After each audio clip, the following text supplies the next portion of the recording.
ॐ नमो भगवते वासुदेवाय।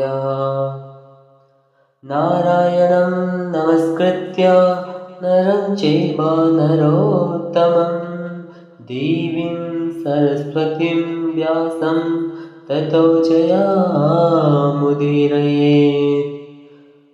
मुखं करोति वाचालं पङ्गुं लङ्घयते गिरिं यत्कृपातमहं वन्दे परमानन्दमाधवम्।